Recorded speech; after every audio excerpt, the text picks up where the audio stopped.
On your marks, get set, go! Too close to paradise and too close to hell. And sometimes the difference is too hard to tell. With empty pockets and old worn out seats, they say you fill them by writing your dreams. And I'm one step closer now with one more fight. Hello and welcome to SlyCast, the Sylvester Stallone Fan Podcast. I'm Craig Cohen, and as always, I have with me Jeff Ferry. I didn't join the police force to kill people. And Jeff Hulit. Feeling a little too close to paradise tonight, boys. So, guys, this is an episode that when we started putting together the agenda for this series, this was an episode that I was really, really looking forward to. So, on the last episode, we looked at Rocky and Rocky 2, Rocky from 76 and Rocky 2 from 79. And what we're going to do this episode is fill in the gaps from 76 to 81. So we've got some really interesting movies to talk about. We're going to talk about F.I.S.T, Paradise Alley, Victory, and Nighthawks. Now, the reason I'm really looking forward to this episode is I think this is a really, really interesting time in Stallone's career. It was kind of before he really blew up as the action star that a lot of people think of him as today. And he was doing movies that a lot of people probably, if you stopped him on the street today, wouldn't expect him to do. Now, do either one of you guys have any thoughts or feelings about this time in Stallone's career? Jeff Ferry. Yeah, like you said, it's a really interesting period. He's got, out of the 4 films, 3 of them are period pieces. I think they take place to one in the 30s, 2 in the 40s, I believe it is, or maybe 2 in the 30s, 1 in the 40s. Mm-hmm. And like you said, like if I ask somebody, hey, name every Sylvester Stallone movie you know, I doubt most people would mention any of these 4. They kind of, they fall out of, like, they're in that Rocky time frame, and they're just completely overshadowed by Rocky. Yeah, it's funny. Out of all these movies, the only one I had probably seen somewhat close to release, and we're talking probably 5 or 6 years within release, was Nighthawks. Paradise Alley and Victory were both movies that I've watched for the first time that I can remember within the last 5 years. And F.I.S.T was the first time I watched this movie was for this recording. Jeff Hulit, do you have anything to add? Yeah, I think this, like you said, it's an interesting period in his career because you kind of get to see where he could have gone. You know, we know the Stallone we see today is pretty much relegated to action movies for the most part, but he has some serious acting chops in these serious dramatic roles that he's in these movies, especially I think in Paradise Alley and Victory. You kind of see him in a really different light. Nighthawks, he's kind of starting to get into more of that Stallone that we know and love today, but I like to think about, you know, what his career could have been like if he decided to continue on these dramatic period piece type films. Yeah, and the one thing I was thinking about was I was looking at his career from, the perspective that you would look at any career, and in your life you have what are called your peak earning years. Those are the years where you're going to make the most money that you're ever going to make in your life. So, you sort of look at, your Rocky 3s through your Demolition Man as Stallone's peak years, where those were the years where he was really had the ability to make a lot of money. And if you look at it, or at least when I look at it that way, it kind of makes his career, it puts it into focus, and it makes complete sense, some of the choices that he made. Not that you need to really apologize for any of those choices, although I'm sure Stallone would, but that's not to get into today. But I thought that was really interesting. And before we really roll our sleeves up and get into this, I just wanted to mention a couple of other podcasts out there that have really sort of carried the flag for us, either on Twitter or other social media. And I just want to give them a mention because I know they listen and they've supported us with encouraging words as well as a retweet here and there. And the first one is a podcast called 80s Picture House. And these guys do a phenomenal show. Based on the name, they're dealing with stuff from the 1980s. And they do interviews and they also cover, movies. And they're big Stallone fans. And the other one I want to talk about is the Midnight Movie Cowboys. And that's another really interesting show. And those guys get into some movies that you normally wouldn't hear a podcast talking about. And they approach them from a very, very intelligent point of view. So if you're looking for some new podcasts to check out, please check out the 80s Picture House and the Midnight Movie Cowboys. And I'm sure I'll link to them in these show notes. And then also on Twitter, I'll send out any Twitter handles. But thank you guys, because it's really great, the feedback we've been getting. We love seeing iTunes reviews. It really makes us feel like we're part of a bigger community of people that really, really love the movies of Sylvester Stallone. So, and with that, I guess we'll jump into things. So I said that we were going to be looking at 76 to 81. And some people listening might say, well, the only movie he did in 1976 was Rocky.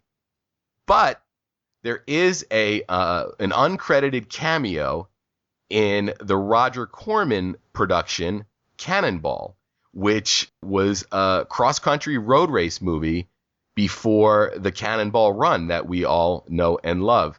And in this scene, he plays what is credited as, I believe, a mafioso.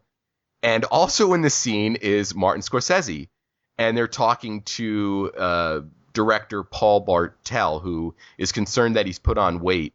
I know you guys both had a chance to sit down and watch this scene. Unfortunately, I wasn't able to watch the whole movie. Do you have any takeaway from this scene, Jeff Hulit? Yeah, I like the fact that Stallone is kind of sitting there chomping on some chicken, and his comment was something to the effect of "You're a good-looking fat." Or yeah, was it something close to that. Yeah, like basically telling the guy he carries his weight well. That's right. Yeah, Jeff Ferry. Am I the only one that thought he looked a lot like Elvis in that outfit? He's sitting there eating a bucket of fried chicken. He's got the big glasses on. He's got like a 70s, almost an Elvis suit on. That's all I could think the whole time he was talking. Yeah, now that you mention it, I totally see that. And that's a movie that I'll watch any Roger Corman movie from the 70s. So that's one I'm definitely going to keep my eye out. Next time I'm on Amazon and I have to add a couple more things to my cart, to make it like Christmas here, I will definitely add that to my cart, because that looks like a really fun movie. And I'm really surprised that I haven't seen it, based on my love of Death Race 2000, which is, another cross-country road race movie. So that would probably be the last sort of cameo role from Stallone for a while. He'll pop up in cameo roles a couple more times during this series, but this was one of those things where I think this was his last favor for Corman, but it looks like a lot of fun. And then we're going to jump into F.I.S.T, which is F.I.S.T, which stands for the Federation of Interstate Truckers. And basically what this is a fictionalized account of the life of Jimmy Hoffa. Jeff Ferry, do you have anything you want to add about the setup of this movie? Yeah, well, like you said, it's basically the rise and fall of a union leader. I mean, he starts out, he's very small time, he's small town. It's going to lead him on his way. I mean, it's not something you've never seen before, but I had never seen F.I.S.T before. And I used to confuse it with Nighthawks, to be honest with you. I used to get the fist mixed up with the Attack was the name of the attack unit, Yeah. the Nighthawks. Yeah. And I guess just because they're both 4 letters, I thought it was the same movie. Yeah. And one of the surprising things about this movie for me was that it jumps through time periods. It starts in 1937, but it jumps all the way to the late 50s and gets sort of into the Teamsters providing loans from the pension fund. And you get some really great sort of aged makeup on all of the actors. And we see quite a few of Stallone's peers that he would work with down the line. We have Brian Dennehy and who else am I thinking of that pops up in another movie? Kevin Conway's in it, and he's in Paradise Alley. And he's in Paradise Alley. Yeah. You also have a great performance from Peter Boyle. And you have a score from Bill Conti, who scored 3 of the 4 movies that we're talking about tonight. So it's kind of interesting that Stallone, carried Conti with him for quite a few of his films. And this felt like sort of Stallone was building his own crew. Even though this wasn't a Stallone film, it was directed by, legendary director Norman Jewison. But this really felt like a Stallone film to me. Is that something that you sort of took away from it, Jeff? Yeah. I also feel like if you watch F.I.S.T. and Paradise Alley back to back, it seems like they finished filming F.I.S.T. and were like, hey, do you guys want to go film another movie with the same guys and some of the same sets? Yeah. We'll put a different hat on Kevin, and then we'll give him a different mustache, and we'll be good. Yeah, that's funny. This also has an interesting pedigree in terms of the writing. Now, Joe Eszterhas is credited with the story, and Eszterhas and Stallone are credited with the screenplay. Now, all reports I've read say that the two of them really didn't get along during filming. And I don't know how true or untrue that is. But the one funny thing I thought watching this movie was that Stallone's character is a guy named Johnny Kovac, and he's Hungarian, which is, Joe Eszterhas is Hungarian. And there's even a scene in the movie where Stallone speaks Hungarian, and it's deep into the movie.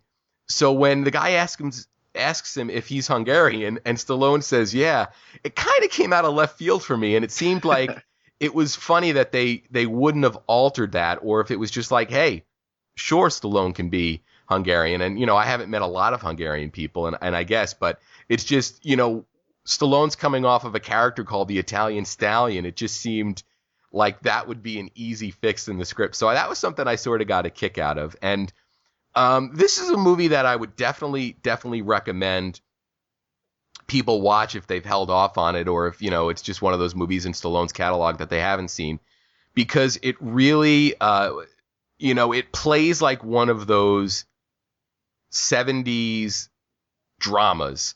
And, not to compare it at all in terms of the level of filmmaking that it achieved, but it kind of felt like, maybe The Godfather 2 notched back a couple of levels, because especially when it shifted to, the late 50s.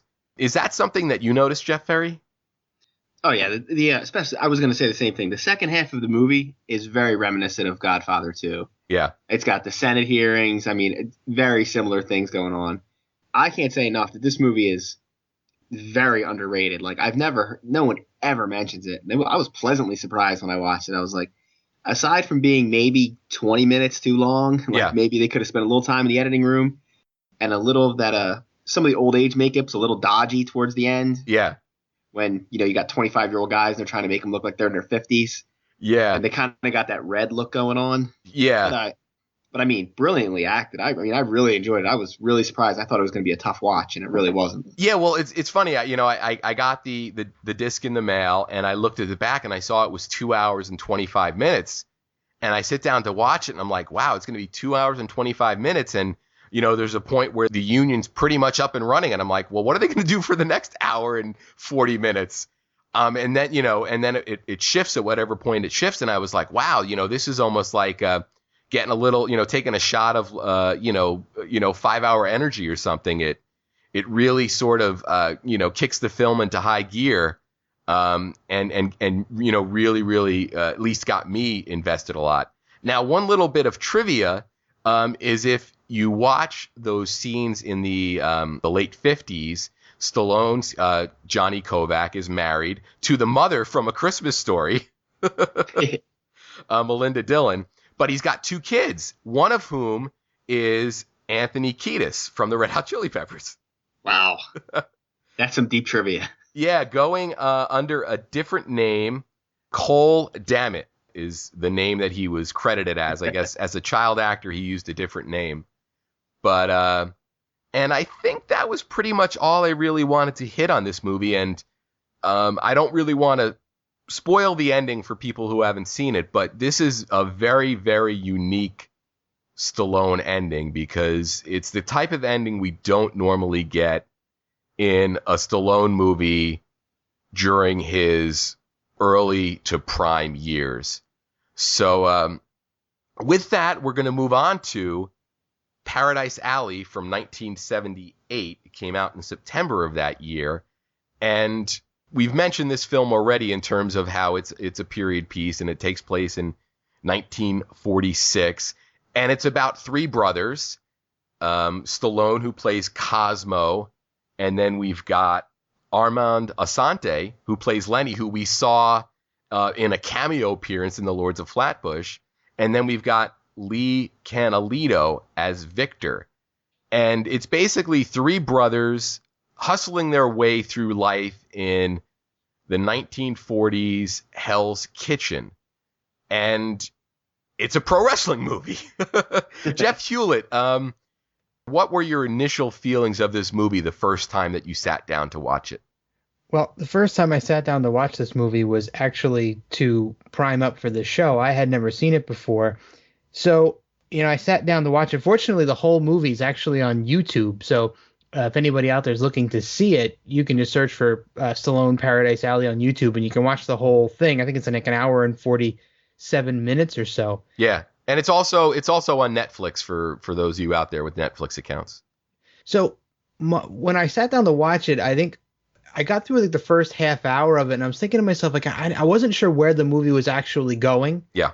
And I'm trying to figure out the angle. And I loved what Stallone was doing in the beginning. He's kind of like that lovable hustler kind of guy, and he's got that he's trying to move up on that girl on the street, and he's got the pigeon crap on his shoulder. I thought was really a lot of really good laughs in that beginning piece there.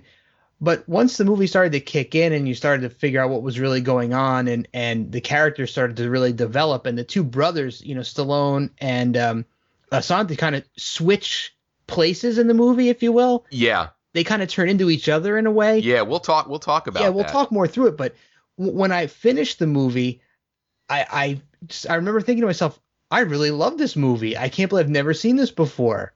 Yeah. It's really, really well done. Yeah, awesome. And I'm actually going to have some comments from a current big screen director who loves this movie. But before that, and before we get into the movie, Jeff Ferry, initial feelings on 1978's Paradise Alley.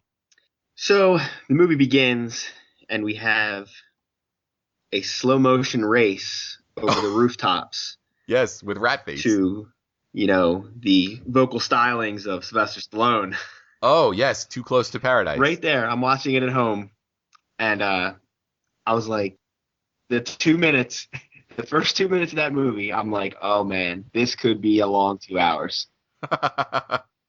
I was like, you had said something about it, and as soon as it started coming on, I'm like, somewhere Craig is laughing at me right now as I'm trying to get through this.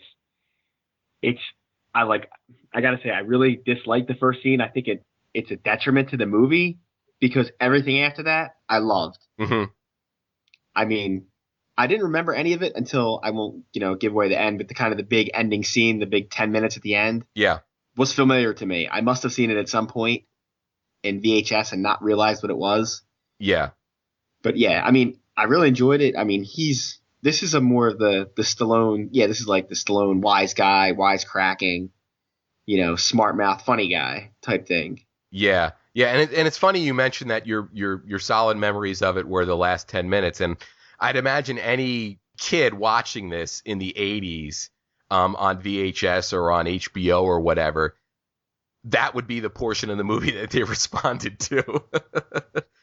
But the one thing that I really liked about this was Stallone isn't the physical, imposing character in this movie. That role is played by Lee Canalito, who plays the brother Victor. And I thought between this and Nighthawks, it was really interesting to see Stallone not sort of cash in on his physical presence, even coming off of Rocky, where he played, a tough boxer. In this movie, there was really no indication that he was very physical at all. And I thought that was kind of a neat choice, because I'd imagine there might have been people who read the script and just assumed that he would play the role of Victor. Any of you guys have any feelings on that? Jeff Hulit. Yeah, actually, if I'm not mistaken, there's a scene in the movie where he's trying to convince Victor to do his initial wrestling match, right? And Victor says something to the effect of, "Why don't you do it?" And Stallone actually refuses the chance to fight. Yeah. He says, I'm not the physical kind of guy, right? So it's almost like something you would expect Stallone to just be like, okay, jump in the ring and do it, because you see him at the beginning of the movie. He's jumping from rooftop to rooftop, so he's kind of got a daring side to him. He's willing to take risks that he could get hurt doing. Yeah. But then again, he doesn't want to do the arm wrestling thing, and he doesn't want to actually get into a physical brawl with a wrestler.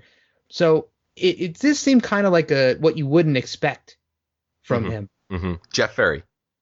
Oh, I agree completely. I mean, I don't see it couldn't have really worked with him, because that Lee Canalito is just like, that guy is a mountain. Yeah. Yeah. I mean, even standing next to Terry Funk, he's shoulder to shoulder with him. Mm-hmm. And then they have Frank McRae's in it. He's a house. Yeah. I mean, those are big guys. And as we'll see later in, some of the upcoming Rocky movies, Stallone is, while he's physically imposing to the average person, he's just not tall. Yeah, but I thought that was kind of a cool role reversal, because it's not something where, a lot of, or at least I know I'm not used to seeing Stallone do. So I thought that was really neat. And you mentioned Terry Funk, who plays the main villain from a physical standpoint. He's basically working for Kevin Conway's Stitch. But Terry Funk is a legendary wrestler. And this is really it's a meaty performance. I mean, Funk really has some stuff to do here, which I think is really neat, especially if you're a fan of a guy like Terry Funk. It's really cool to see him, acting. He'd pop up, again in like Roadhouse. But this really felt like a big role, and he really has to carry things at the end of the movie, because it is a big wrestling scene. And of course, you also mentioned Frank McRae, who plays Big Glory, who we also saw in F.I.S.T, which sort of carries over that whole Stallone crew thing for me, watching these together. Another really cool cameo we get is another person we've seen in a couple of Stallone movies already. And this might be his most prominent role, but that's Frank Stallone playing the lounge singer, which I always love seeing Frank on film. So the other cool thing here is, and Hulit, you alluded to it, that the movie at the start, Armand Assante's Lenny character is really reluctant for Victor, the Leo Canalito character, to do anything physical, even though Cosmo's sort of pushing him in that direction. And Victor he's delivering ice, and in hopes of saving up enough money to move to Jersey on a houseboat with his Chinese girlfriend, Susan.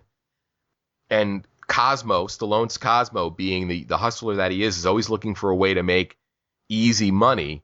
And what easier way to make money than putting your physically dominating brother to work in an arm wrestling match or a wrestling ring? And I thought it was really funny to see an arm wrestling scene, because we have a whole movie we're going to talk about probably a couple of episodes from now, Over the Top, that deals with arm wrestling. So it's really cool when you look at all of the sort of combat sports that Stallone's captured in his movies. And in this one, we have arm wrestling and wrestling in general. But to get back to the relationship between Lenny and Cosmo, as Jeff Hulit alluded to, by the end of the movie, Stallone is seeing, or Cosmo is seeing, the toll that the wrestling matches are taking on Victor, and he wants Victor to quit. And at that point, Lenny has become so corrupted by the money that they're making that he loses focus on what he believed. Do either one of you want to elaborate on that? I guess since you originally pointed it out, Jeff Hulit, how about you? Yeah, it was one of those things that kind of caught me a little bit off guard because they take a lot of time, and when I say a lot of time, I mean a lot of time, establishing the juxtaposition between the two characters, between Lenny and Cosmo.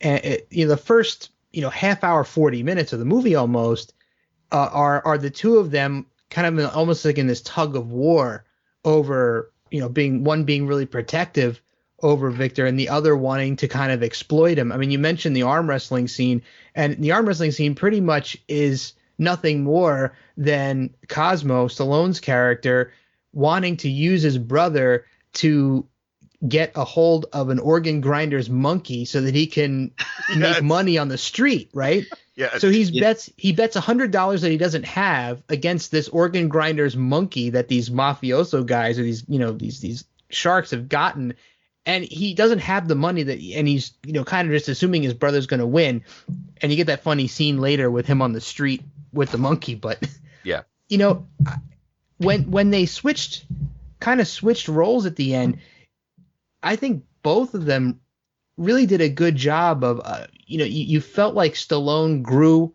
a bit from the earlier in the movie, because he's really kind of really a scam artist, really kind of just looking for any way to make a buck. And, Lenny's making a quote unquote honest living in a mortuary. But then, Lenny's pretty much kind of living on the money that Victor has, and going so far as to just kind of try to hide the finances from Victor when he asks about where's my money or what's going on with the money. He's like, oh, don't worry about it, I'm taking care of everything. So you get this feeling that he's kind of gone so far and let the money go to his head so much. And whereas Stallone was the one that was obsessed with money all through the picture, it was really kind of shocking that they went that way. This movie really, when I think about it, really kind of surprised me a lot. Mm-hmm. There were things that I expected to happen that didn't happen, and it really led me in a different direction than I had expected out of it. Yeah, and one of the cool left turns is the woman character in the movie, played by Ann Archer. She plays Annie, and that's the woman that Cosmo is kind of courting. And there's a point in the movie where we learn that she used to date Lenny, and she started dating Lenny again, which really, really gets Stallone angry. And Stallone has a girl who's really interested in him, and he's not really interested in her so much. But there's a great scene between Lenny and Cosmo where, or it might even be between Cosmo and Annie, or it might even be both characters he says that to, but he indicates to them that he's sensitive. Yeah.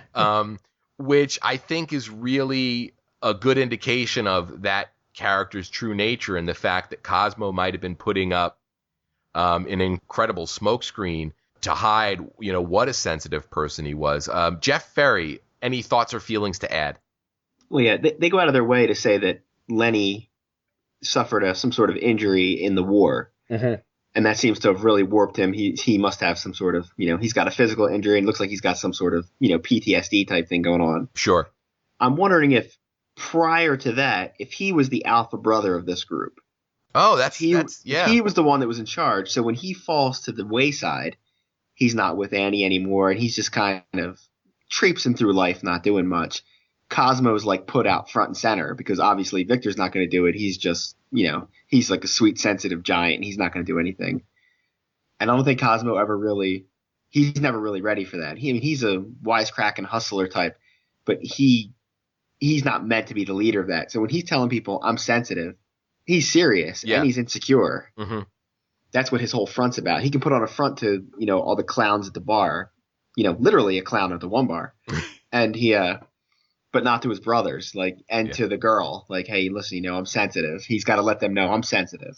Yeah, that's an excellent analysis, and it's not something I had really thought too much about, but that is a really, really great observation.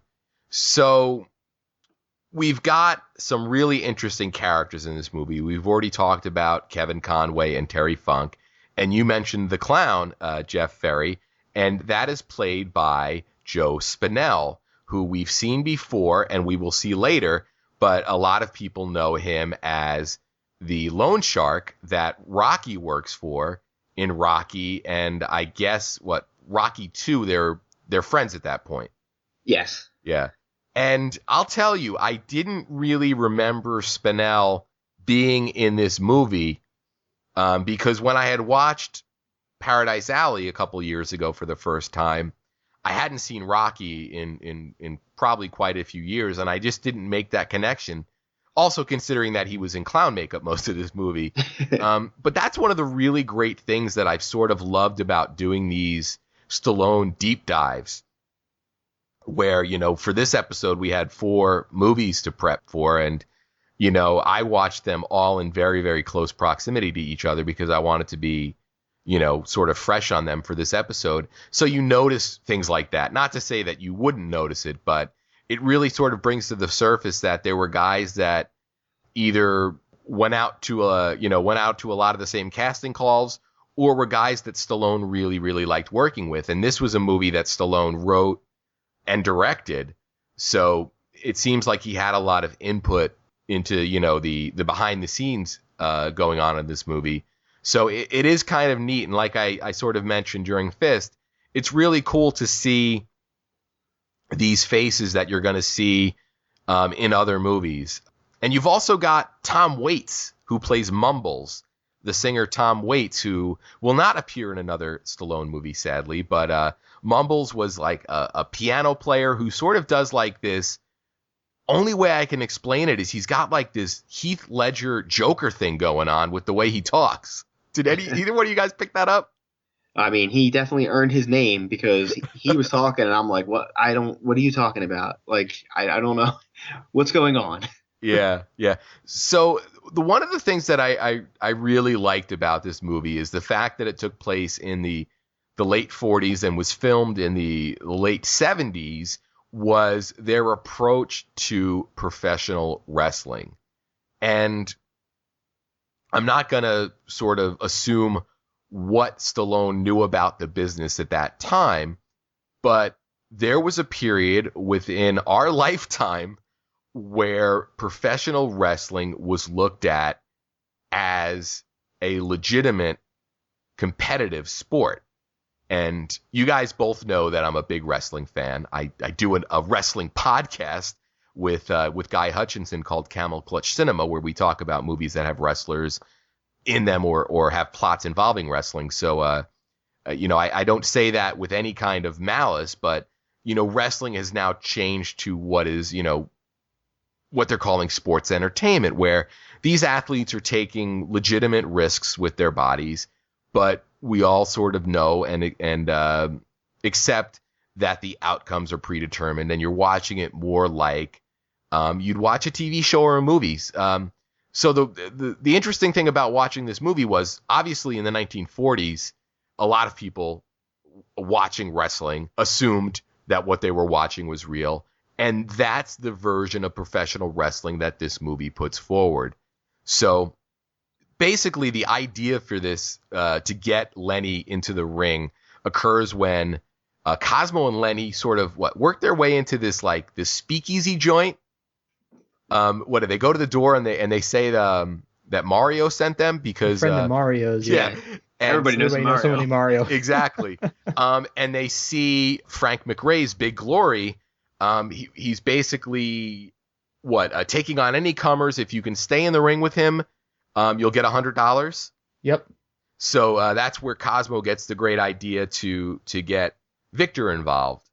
And after some hemming and hawing and fighting, And ultimately for Lenny, the lure of money, he does wrestle. And that first match between Lenny and Big Glory is really great because it almost seems like Lenny wasn't expecting it to be as physical as it turned out. And once it does get physical and he gets knocked out of the ring and he works his way back in, he sort of figures out what he's supposed to do. And from there on, all bets are off, and he uses this move called the ice clamp, which is a very, very Stallone-like name and move, which is basically you grip the guy over his collarbone, basically, and just press really hard. So I really, really liked that first match. And he also gets the nickname Kid Salami at that point, and he comes to the ring with salamis dangling over him. Do you guys have any general thoughts about the initial match that Lenny has with Big Glory and any of the other matches we see before the end of the movie? Jeff Ferry. It was a really good match. I'll have to say, of all the secondary characters in the movie, Big Glory, Frank McRae, is by far my favorite. Yeah, and heartbreaking as well. Oh, when they go downstairs, I think shortly after the fight, or one of the other fights where he's all beat up, they go downstairs to where he lives. Yeah. And he's got nothing. He's got like one picture hanging up. Yeah. And he's like, well, I'm just waiting for my big break. I'm just waiting for my break. And, Stallone's like, how long have you been waiting? He's like, 7 years. Yeah. And you basically see that the clown character played by Joe Spinell, Burp, is basically using these guys until they're no longer of any worth. And then he finds a new one, and he even makes the play to sort of procure Lenny services. Jeff Hulit, anything to add revolving or surrounding the wrestling aspect of this movie? Well, I gotta agree with Ferry that Old Glory is awesome and depressing and funny and just awesome, all wrapped up into one. And the scene where they're driving the ice truck, and him and Cosmo driving the ice truck into the bar was great. With Stallone in a Santa suit. Yep. On Christmas Eve. Santa suit. Yeah. Yep. Yeah, really great because I think both of them at that point, Glory himself as being in the business for so long and been beaten down and not gotten anywhere, and Stallone feeling really bad about what he's got his brother into and how much physical damage is being done to him. They're kind of brothers in misery at that point. They're just kind of taken out and trying to, kind of blow off the steam. But regarding the initial wrestling match, I thought it was kind of funny that how good Victor appeared to be at wrestling after he had that moment of clarity where he figured out what he was supposed to do.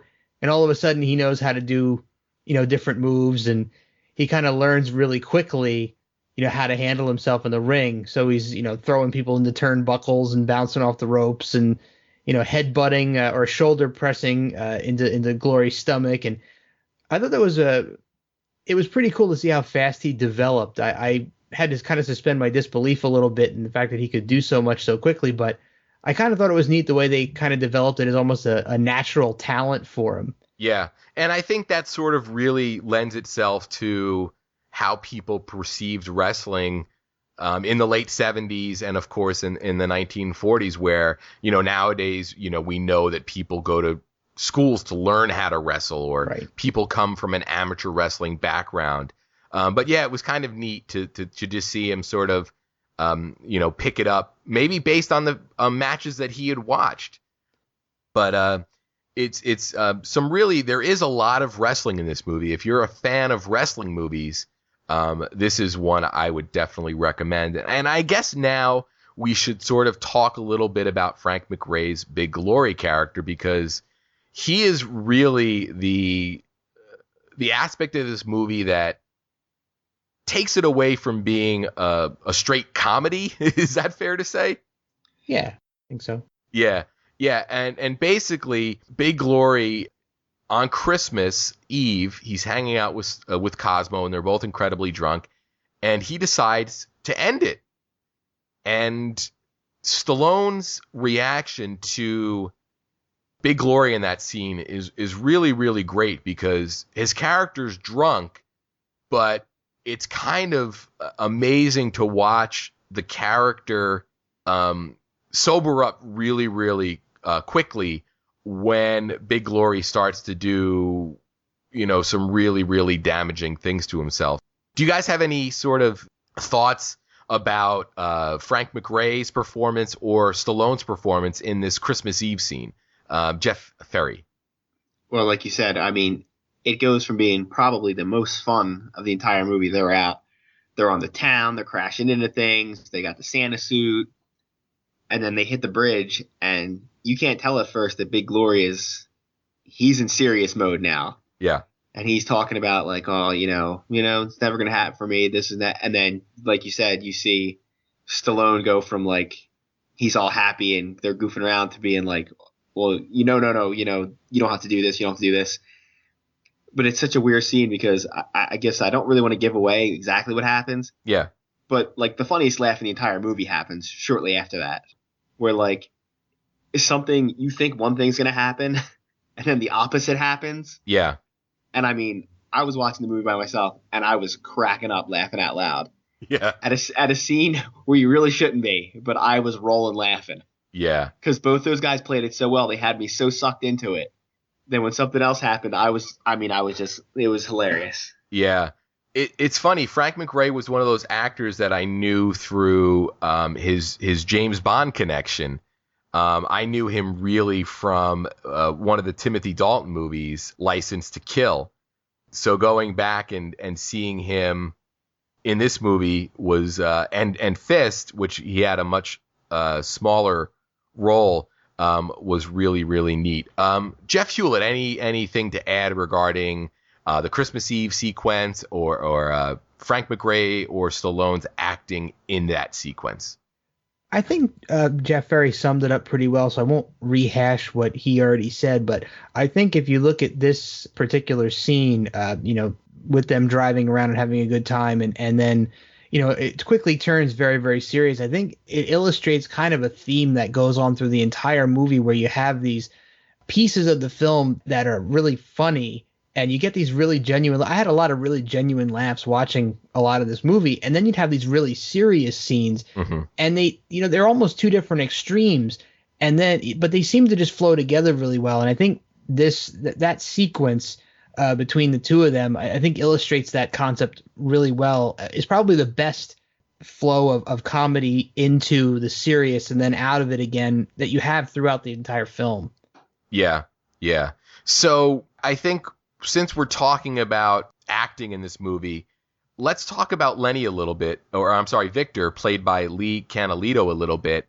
And one of the really great things that I liked about his character in this movie is his relationship with the character of Susan, who was teaching this guy who clearly didn't have much education. She was teaching him words that he could add into his vocabulary. Those were some of my favorite scenes with him, were the scenes where he was, going through his studies, if you will, and even the handful of scenes where he interacted with Susan. Do you guys have anything to add in terms of Lee Canalito's performance as Victor? Jeff Hulit. Yeah, actually, the first time you see him kind of standing in the doorway with Susan, they're kind of like in the front of an apartment building, I guess, is the apartment building that Susan lives in, I guess, with her mother. Yeah. And it's kind of a heartwarming scene because you can see that she's trying to help him to better himself, and he really wants to do the same thing for her, and he's talking about how long it's going to take him to work up all of this money to buy this place in Jersey that they can live together. And I think that speaks a lot to the character, and I think it's really, really well played because there wasn't a time where I didn't think that Victor was kind of a simple guy. So he did a really good job of playing the character, and I think that moment really kind of solidified how big his heart was. Despite the fact that he could brutalize people in a wrestling ring, what he really wanted out of life was just a simple existence. Yeah, and I think by the end of the movie, he is really, out of the three brothers, he's the only brother that really never loses his way. Jeff Ferry, anything to add regarding Lee Canalito? Well, the first thing I would say is like, whatever happened to him? I know he's not even clickable on Wikipedia. I mean, he showed up in the movie, and I'm watching it, man. I mean, he's not like, it's not like he can't act. He's hanging in there with two guys that are well-established actors. Mm-hmm. I did the same thing. I tried to look him up. I'm like, what happened to this guy? Like, was he a wrestler that just I never heard of? I thought he was, some wrestler who wrestled with a mask for 20 years that I didn't know or something. Yeah. But yeah, with him and when him and Susan are out, those two are almost in a different movie. Mm-hmm. Like, they're sweet and innocent and nice, and they're helping each other and helping other people. And the only time every other character in the movie has some sort of, major personality flaw. Even Annie, who's basically a nice person, is leading Cosmo on. Yeah. Everybody else, those two are like completely redeemable characters, and you want things to work out for them. Everybody else, you can pretty much take or leave, depending on whether you like them or not. But like you kind of are hoping the whole time that nothing happens to them. So when it comes down to that final match, I mean, you're really pulling for him for a lot of reasons. You're like, I hope this guy doesn't get hurt. He's so nice. I just watched him for 2 hours be so nice. Yeah.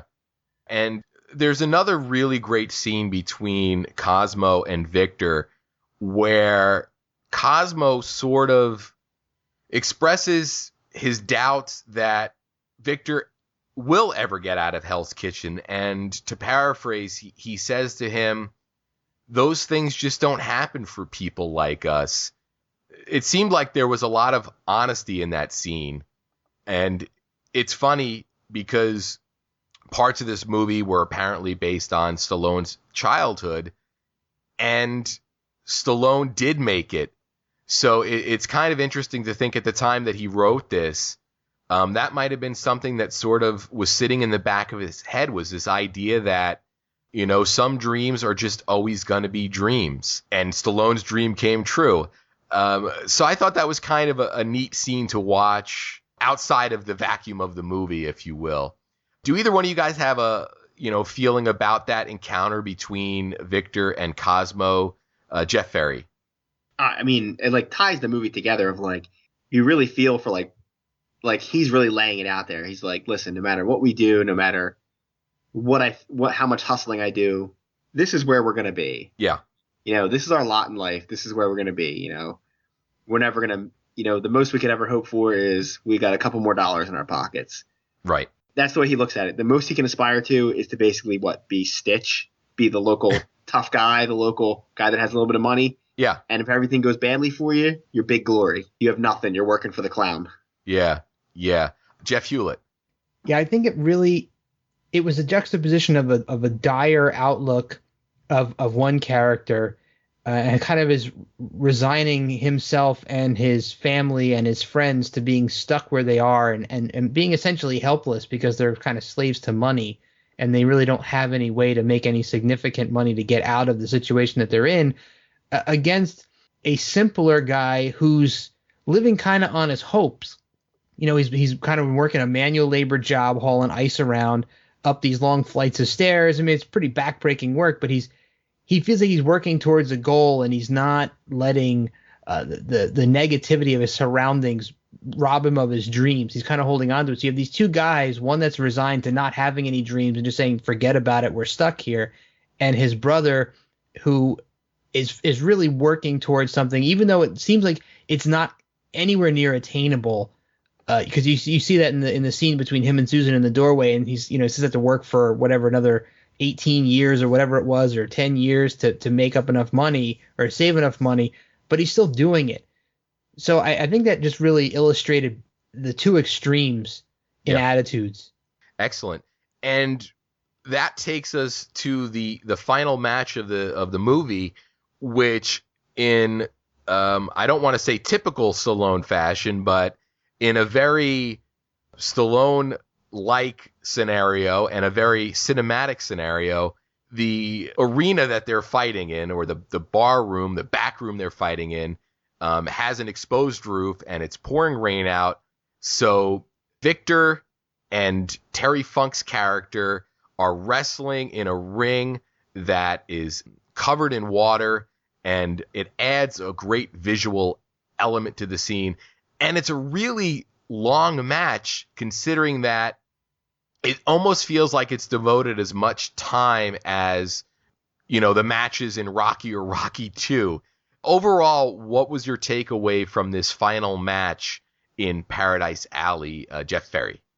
I mean, cinematically, it's so unique to be like, that's the thing that I remembered. I'm like, as soon as that scene came on and they started fighting, I'm like, oh, a wrestling match in pouring rain. This is what I remember about this movie. I mean, there's just shot after shot of like slow motion suplex, slow motion body slam. There's a lot of slow motion people hitting the mat and water spraying up. And yeah, I mean, it's every bit as long as the Rocky fights. Mm-hmm. The main difference I would say is I found it hard to kind of know not what was happening, but like who was winning. Yeah. They both looked just as beat up. The only thing you could tell was Victor was getting very badly hurt, but I mean, Frankie looked just as hurt. Yeah.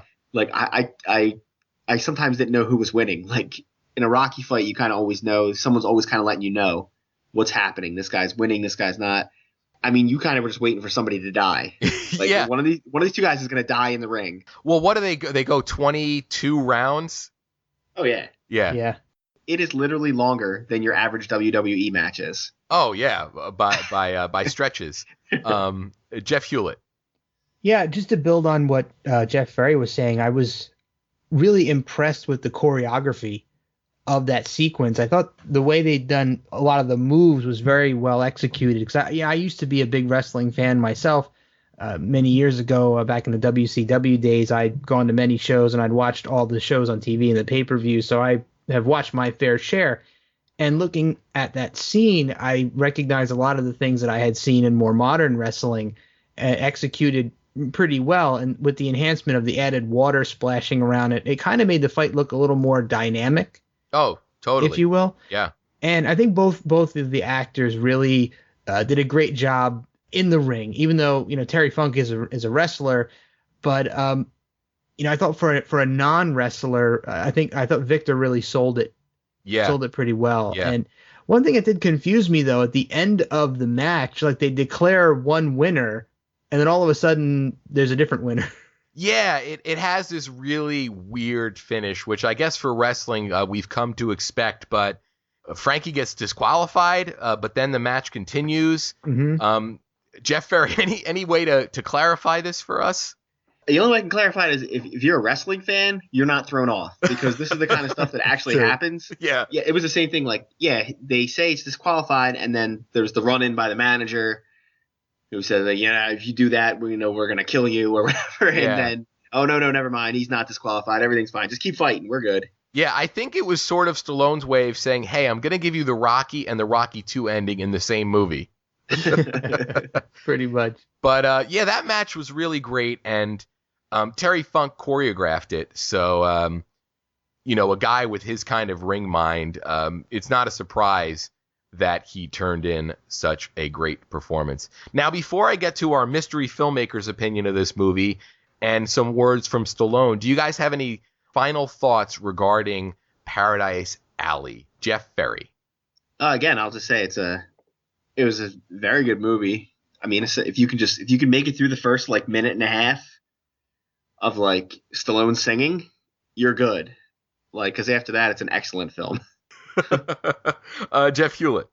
This movie, like I said before, really surprised me. The intro, as the other Jeff said, kind of threw me off too. I didn't know what to expect with the singing and the weird outfits they had on, and I wasn't sure where it was going to go. But once all was said and done and the movie was over, I realized just how much I liked it. And something that really stood out to me was the number of times the movie kind of threw me for a loop, because I realized something in myself after I watched it, that I expect certain things to happen in movies now because they always seem to happen in modern movies.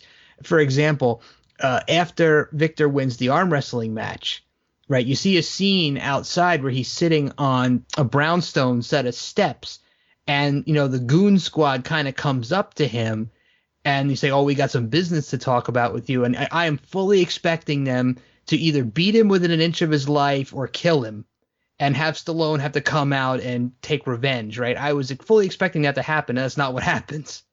And then the thing with the two brothers kind of changing their whole characters and becoming each other, essentially. And then the scene with Big Glory, doing himself in. A lot of these things that I didn't expect to happen, or I expected something different to happen, and the movie didn't live up to that for me. And I thought that was really great that it could do that for me and kind of change the way I'm thinking and try to, maybe rethink the way I expect things out of film. So I would say that anybody who hasn't seen this movie, and if you are a Stallone fan or a wrestling fan, you really need to check this movie out. And I'm actually probably going to pick this up for my collection. Yeah, and one of the things I like about this movie is it feels like a Stallone movie in the sense that all the movies that Stallone's been creatively involved with, in which, where he's not sort of just being hired as an actor, where he's got input on the script or he's got a co-write on it, is Stallone has this incredible ability to just let his characters live for a little bit before, you really get into the action of the film.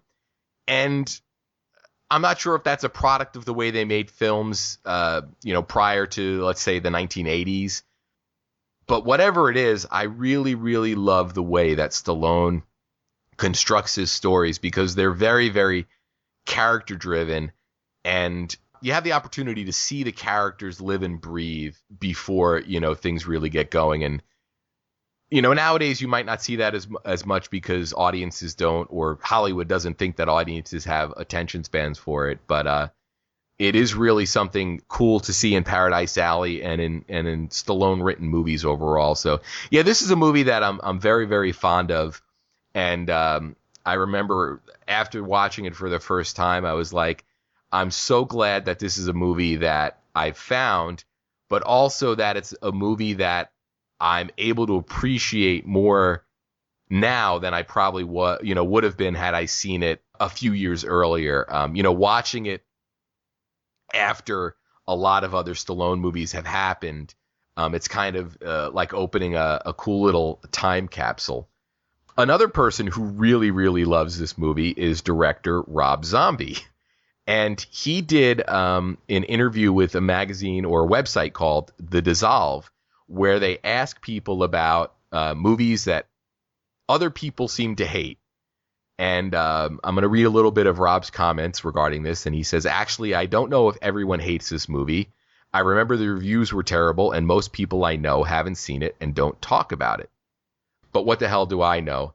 How do I know what people like? And Rob Zombie was 13 when this movie came out. And he says, I think it's a great movie. I loved it.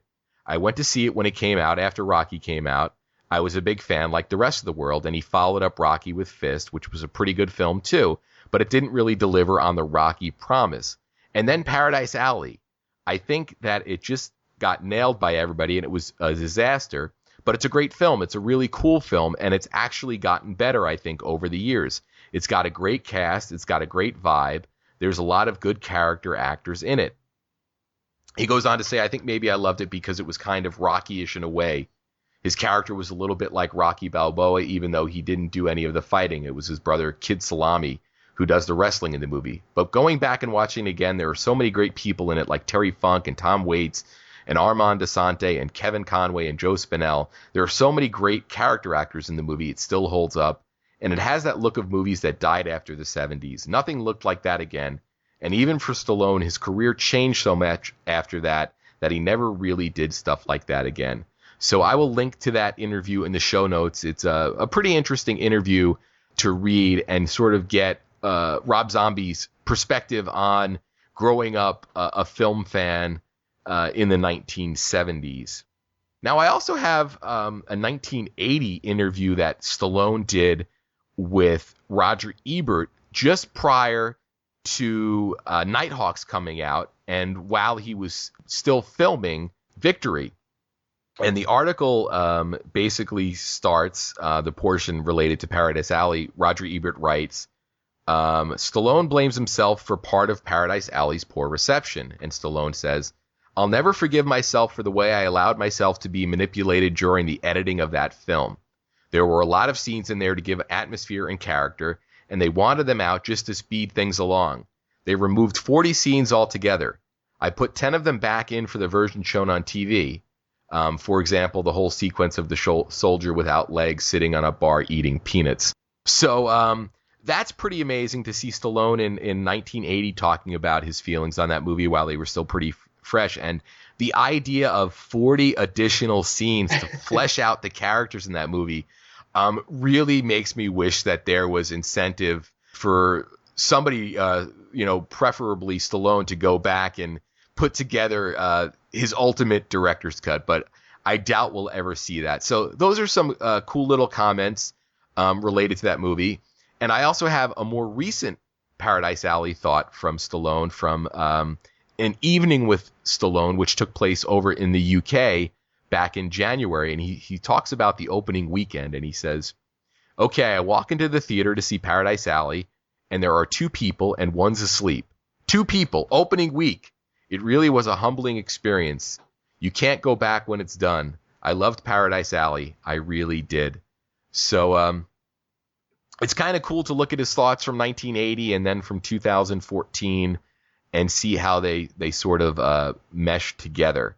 So I got to say, guys, I really enjoyed talking Paradise Alley with you guys.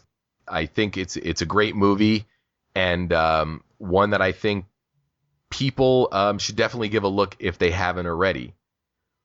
All right, so now we're going to jump over to 1981's Nighthawks, which came out April 4th, 1981 here in the U.S. And this was Stallone just in acting mode here. It's directed by Bruce Malmuth and written by David Shaber and Paul Silbert. It also stars Billy D. Williams, Rutger Hauer, the Bionic Woman, Lindsay Wagner, and has a score by Keith Emerson, the only film we're talking about today that doesn't have Bill Conte's music. So, Jeff Ferry, I know you're a big fan of this movie, which was originally proposed to be the French Connection Part 3. Do you want to give people sort of the high-level overview of what Nighthawks is? Sure, and I'll real quickly relay how I came to know Nighthawks. When I was younger, I may have mentioned this before, I was a big horror fan. There was a movie called Terror in the Isles that showed all these horror movies, and it was a big thing about Leatherface and this and that. And for some reason, Nighthawks is in that show and is showcased from beginning to end. They pick about 5 or 6 movies and they show you the beginning. It's mostly focused on Rutger Hauer because he's the bad guy. So they show you see a scene from the very beginning. You see a scene from 20 minutes in. You literally see about 8 to 10 minutes of the movie. And I would watch this other movie and I'd be like, what is this Stallone movie that I haven't seen? I was like, it looks fantastic. I've never seen him with he's got the helicopter and this and that. And I got to go find it. So I made it my mission at that point to go out and find it. And it didn't disappoint. I mean, he starts out as your average, well, not your average. He's like an undercover cop, basically, him and Billy D. Williams. So, I mean, if I didn't sell the movie for you with Sylvester Stallone and Billy D. Williams are cops and their partners, right there, you should be buying a ticket right now. Yes. And then you're watching the other half. You're watching Rutger Hauer. He's your typical 1981 international terrorist, suave, sophisticated. He blows up a few things in Europe and things go bad and he has to make his way to the United States to continue his activities. Stallone gets pulled onto a task force. And of course, as Stallone is, a great cop, Rutger Hauer is a great criminal. They will have to meet up at some point. Yeah. And Stallone has an excellent look in this film. It's kind of like Serpico. He's got the really well trimmed beard and glasses and some really great hair work as well. Jeff Hulit, initial thoughts on Nighthawks? Well, I don't think I had seen this movie since I was a little kid. So coming back and watching it now, my initial thoughts on it were it's awesome for one thing, but it seems like the kind of movie that could easily fit in our time period that we're living in now in 2014. The way the movie's played out and the story, it seems like that exact same kind of scenario could play out today. Yeah, and it's interesting because at the end of our discussion, I'm going to have a quote from Stallone addressing that very fact. Oh, that's pretty cool. Anything you want to add before we proceed? Yeah, so just adding a couple of other little tidbits here to entice anybody who hasn't watched it before we get into it. So one thing that really kind of threw me for a loop, because my only experience with Billy D. Williams was the Star Wars franchise and Colt 45 commercials. Yeah. He actually curses a lot in this movie, and that just really threw me off. I'm like, whoa, Billy D. Williams is saying MF, and like, whoa. So that was really cool. And, I'm sure people out there have heard Craig and I talk about our Star Trek podcast, the Tricorder Transmissions, and Jeff Ferry's been on a couple of our episodes. And I was pleasantly surprised. I didn't remember this from when I had seen it as a child, but Persis Kambata is also in this movie, which is a connection to Star Trek, the motion picture for us. So that was kind of a neat, endearing thing as well. Rutger Hauer is fantastic, as he always is, as the terrorist. And there's a lot of really cool stuff. So I know we're going to talk more about it. So I'm not going to really mention much more until we get into it. But I'm really glad that I got to sit down and watch this movie again, because I don't know if I wasn't doing this show with you guys, I don't know if I would have had the occasion to watch this again.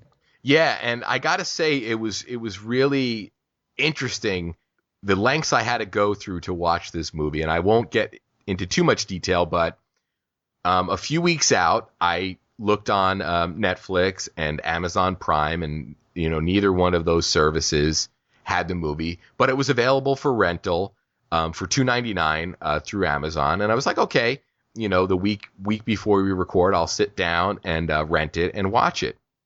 So I go down to sit down and watch it the other night, and it says in the Amazon store, no longer available at this time. And I said, son of a B, this movie, this time last week was here. I know it was, because I had sent Jeff Hulit a text indicating that was the way we could watch it. At this point, it was too late for me to order the movie through Amazon and get it here in time, via Prime shipping. And I guess I could have watched it on the iTunes store for $14.99, but at that point, I'd rather just have a physical DVD. So out of all the movies we've watched for this episode, Nighthawks is definitely going to be the hardest one for people to sort of here in the U.S. track down if they don't have it already. Victory is available on Amazon Prime streaming, and as we mentioned, Paradise Alley is also on Netflix. And I guess F.I.S.T. you would have to either get the DVD or find another way to watch it. But that was kind of scary, because I knew we were recording this episode and I still had to watch Nighthawks, and I said, hey, it was like getting the rug pulled out from under my feet. So one funny thing I thought going into this movie is Billy D. Williams' character is named Matthew Fox, which instantly made me think of the actor who is most famous for the TV show Lost. And Stallone plays Detective Sergeant Deke De Silva. And I thought that Deke was an interesting character, because the movie starts where you see a very strange-looking woman walking home late at night through a very, very dangerous part of the city. Correct me if I'm wrong, guys. Is this the opening of the movie, or do we have a Rutger Hauer stinger before it? I'm trying to remember. I feel like that starts there, and then it goes to him in London. Okay, that's what I thought. So you've got this strange-looking woman who is clearly going to be mugged and possibly accosted in some way. But thankfully, before that has a chance to go down, the strange-looking woman pulls off a mask, and it's revealed to be Sylvester Stallone's Deke De Silva. And he basically does what they call in the movie decoy work, which I guess is a way for the police to lure criminals out. Again, I thought this was kind of an interesting way to present Stallone, because they present him in a manner that we're assuming that he can convincingly double for a woman if somebody isn't really paying too much attention. So I thought this was kind of another interesting character who surely as the movie goes on gets very, sort of physical. But I thought that was neat. But getting into that aspect of the character, as Jeff Ferry alluded to at the beginning of this show, he is a cop who really seems to be working as a cop for the right reason. He really seems to want to make a difference, and that doesn't always involve killing people. Jeff Ferry, do you have any further thoughts about Stallone's character here in Nighthawks? Yeah, they do their best to make him should not fall into one of the tropes. He's not a straight-laced, by-the-book guy, but he's also not a psychotic, Martin Riggs, Mel Gibson type either. He's like not so far astray where you're like, well, this guy wouldn't even be a police officer. Look at him. He's nuts. Yeah. I mean, they do decoy work, but like, it seems that they're good at it and whatever. I mean, he must be good at it. He can pull off playing a lady with a full beard. I mean, he must be quite an actor. But I mean, it just shows that they look like they're tough, hardworking cops. So when later on they get pulled to go on to another assignment, where other people might be like, wow, I'm getting to work with the feds and get to do this, they're mad. Yeah. They're like, no, this is what we like to be out on the street catching criminals. He says, this is FBI stuff. I don't want to do this. Mm-hmm. Yeah. Jeff Hulit.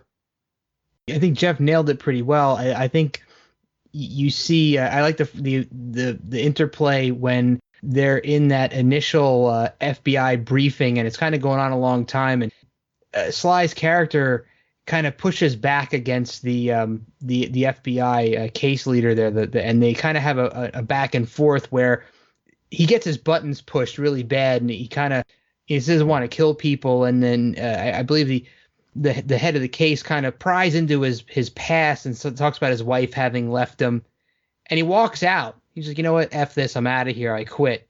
Then changes his mind later. But I think, I'm not sure if it was more of a product of the times that the movie was made, because I think movies today that are of a similar vein, I think they kind of have to go over the top.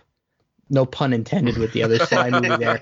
Sorry, that just came out. But, I think it's expected for movies today with cops kind of like to go die hard, where they're, jumping out of explosions and things. But I think back then things were a little more reasonable, and I think it was a little more realistic. I think this is a much more realistic kind of buddy cop movie. I don't want to call it a buddy cop movie, but I think it's more of a realistic partner cop movie than we would get today. Yeah, I definitely agree. So let's set the stage a little bit. Rutger Hauer plays Wolfgar, who is an international terrorist, and we're introduced to him when he blows up a building in London and then makes his way to the United States, where I guess intel tips off the FBI that he's there, and Stallone and Billy Dee are recruited on this task force. And one of the interesting things I thought in that scene where Stallone and the FBI supervisor go at it is the FBI supervisor alludes to the fact that he was in Vietnam, and he had 53 confirmed kills. And Stallone, matter-of-factly says, well, that was war. This is different.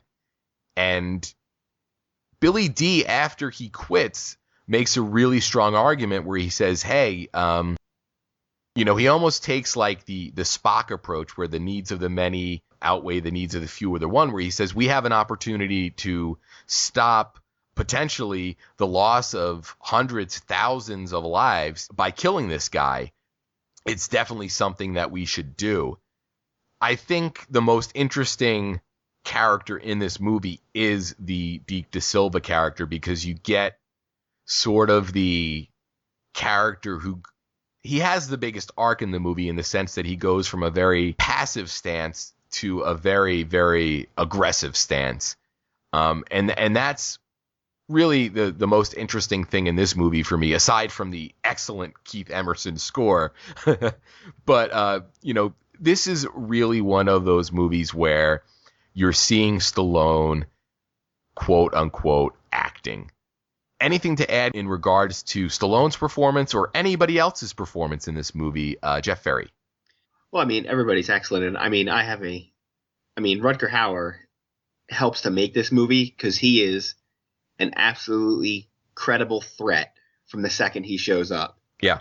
When he plants the original bomb, he's just smooth and sophisticated, and he's just like, it's another day at the office for him.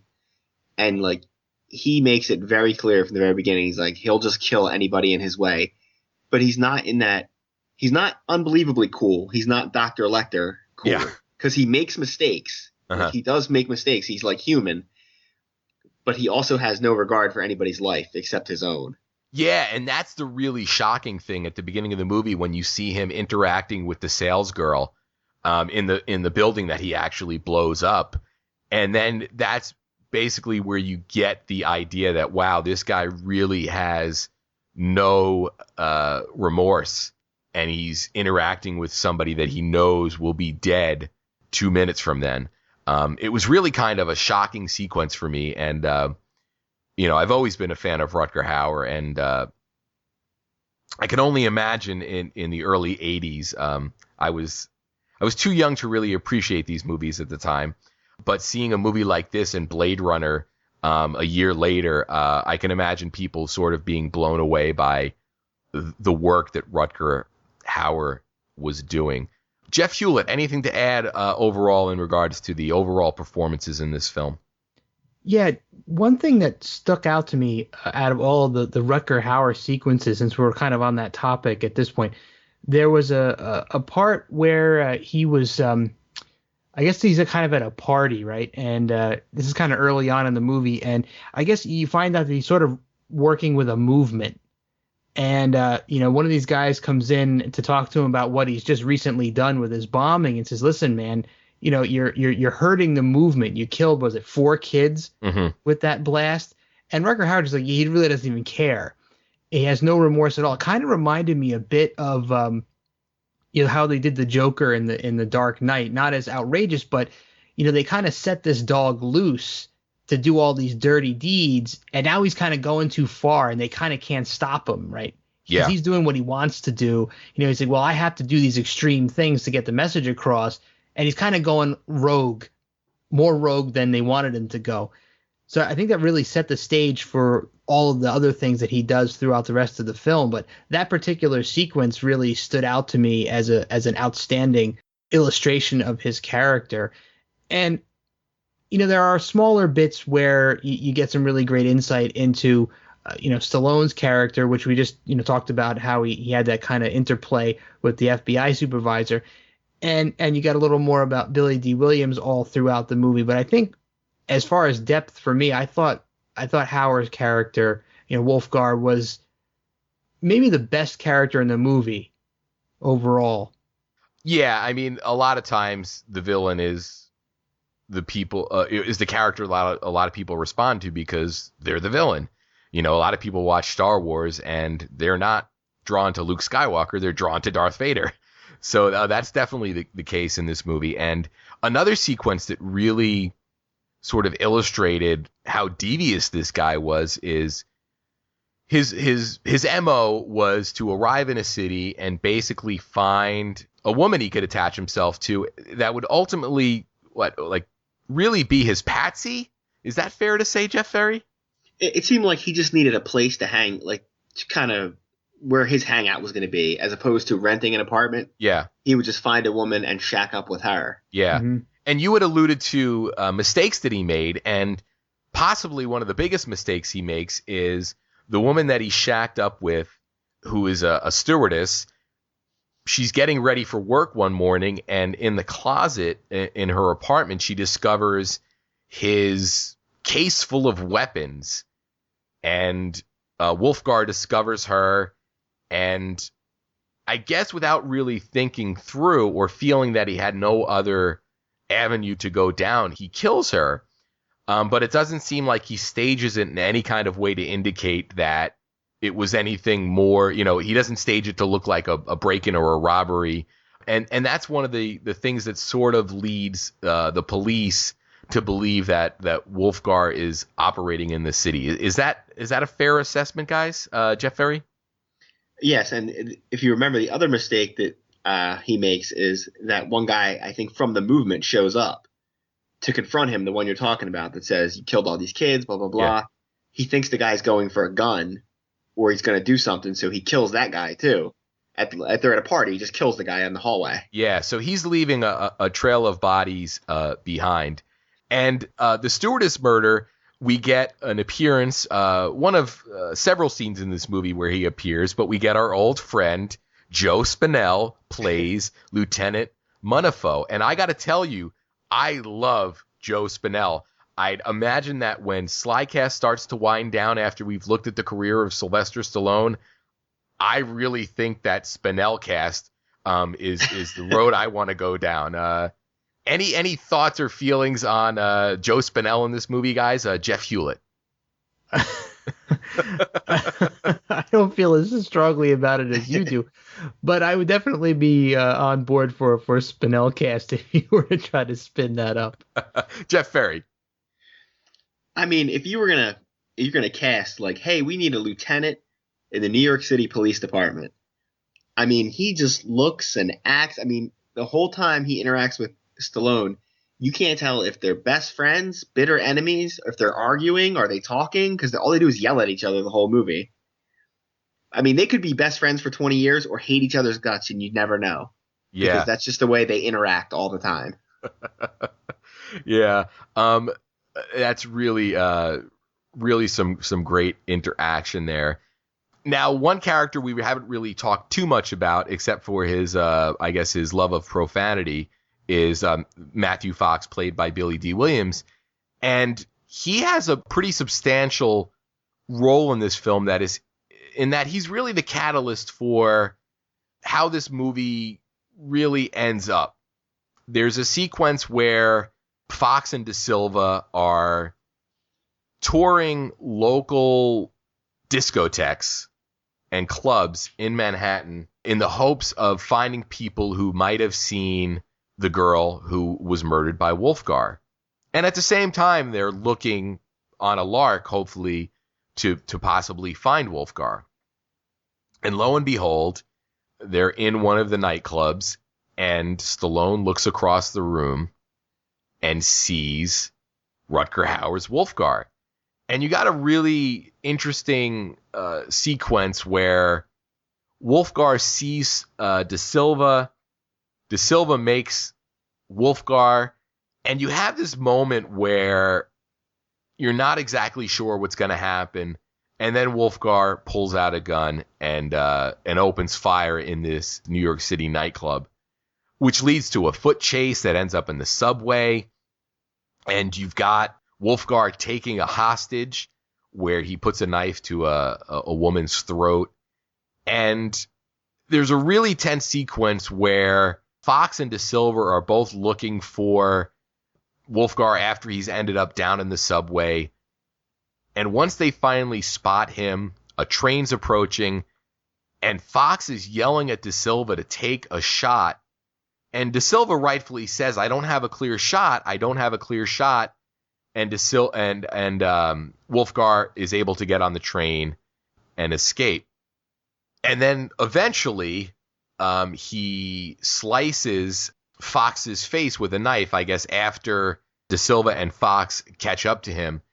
And at that point, it's really until his partner is injured, coupled with the fact that he couldn't take the shot, that De Silva really decides that Wolfgar needs to go down, and it becomes, not to use a movie cliche, it becomes personal. Now, I hope I didn't botch the explanation of that sequence too much, but Jeff Hulit, do you have anything that you want to talk about regarding that section of the movie? Yes, I do. So this is the only part of the movie where I actually kind of felt a little bit bad for Wolfgar. And the reason for that is that there's a description of, when they're doing a description of Wolfgar, and they're talking about his what he does and who he is, they say explicitly that he likes the nightlife. So he's out in this club, obviously he's trying to enjoy himself. And here they come ruining his night. You can see him in the corner, he's kind of dancing a little bit, eyeing up the chicks, he's got a drink in his hand. They could have waited until the night was over. Actually, I'm just kidding around, but that I really love the late 70s nightclubs that you get to see in this movie. It's kind of a really neat retrospective on when I was a little kid. I remember a lot of that was when the whole disco era was going on. But the sequence that you talked about, I thought there were some really key moments in there. One was when he grabs that lady in the subway platform and he's got the knife up to her throat, and you can just see in Howard's face that he just doesn't care, man. He's ready to just take whoever he needs to get away, and he'll do whatever he has to do to escape. And you know that you're nowhere near the end of the movie, so you know somehow he's going to get away. But I love the when Sly, they couldn't get on the actual train, so they kind of jump on the end, and he has to Sly to do this sort of like a kick move to get through the glass and come through onto the train car. That was a kind of a pretty cool move. So you get a little bit of an action sequence there, and I don't think I've ever seen someone's jaw get sliced open in a movie before. And it was a really kind of a neat move, because I remember I've walked up those steps in that 42nd Street subway station before. So, I mean, it was a familiar looking scene to me. And the way that they had filmed it, like you almost didn't know what happened until, you know, you see Billy holding his face and Sly comes over and is kind of holding on to him. You kind of didn't, I thought maybe he slashed his throat for a minute there. So when he actually just got the jaw, I was happy about that, because I didn't know if they were going to, I couldn't really remember much from when I'd seen the movie when I was younger. So I wasn't sure if Billy actually died during that scene or not. Yeah. And really quick to talk about the makeup effects in this movie. They were done by legendary special effects makeup artist Dick Smith, who did groundbreaking work in The Godfather and The Godfather Part 2, as well as Taxi Driver. So that was an effect I saw in the movie, and then in the credits when I saw Dick Smith, I said, of course, it makes perfect sense. One thing I want to key in on that you talked about with the hostage was, at this point in the movie, we had already seen Wolfgar show very little regard for human life. So as a viewer, I was very, very worried for that hostage. Even when he was safe and secure on the train, I wasn't sure that he wasn't just going to slice her throat anyway. Jeff Ferry, do you have any follow-up thoughts on what Jeff Hulit was saying, or your thoughts on the whole hostage-taking portion of that sequence? Yeah, I will say the first time I'm watching it, it's one of those, as soon as the two partners go chasing after him and they kind of get separated from everybody else, the first thing you're thinking is, well, here's where Stallone's partner gets killed. Yeah. Because it's going to be like every movie, his partner's going to get killed. They're going to have a dramatic moment together, and Deke's going to be like, I'm going to get him for you, buddy. So when he gets slashed, like Jeff had said, you can't quite tell where he got slashed. So I'm like, well, here it is. It's playing out exactly like I thought. And you really don't even know until the next scene, or maybe a couple scenes later, all of a sudden you see Billy D. Williams in like the hospital with his face all bandaged up. You're like, oh, I guess he's okay. Yeah. He just got slashed in the face. So I was glad they didn't go with that of like, oh, his partner's dead. That's the only reason why he's involved. I mean, he's still hurt, but like they didn't have to. At least then you have Billy D. Williams for the rest of the movie. And yeah, and as we see, we see with Wolfgar, he has no respect for any human life. And he takes hostages now. And as we'll see later, he really doesn't care. He'll take anybody hostage. You're not safe if you're a hostage. It's just, well, this is what I need to do. Yeah. If he needed to kill everybody on that subway train, he would have. Yeah. So jumping to the climax of this very exciting movie, which I'm sure there's a lot more we could talk about, but the climax of the movie takes place in a very unique, under-filmed location, in my opinion, which is a Roosevelt Island tram car full of, I guess, some international dignitaries that Wolfgar is going to use to get the release of some of his comrades. Is that a fair assessment, Jeff Ferry?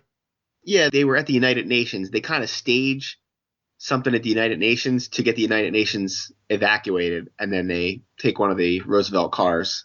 Mm-hmm. They stop one of the Roosevelt cars with him and Shaka, whatever her name is, Shaka Khan on it. Yeah.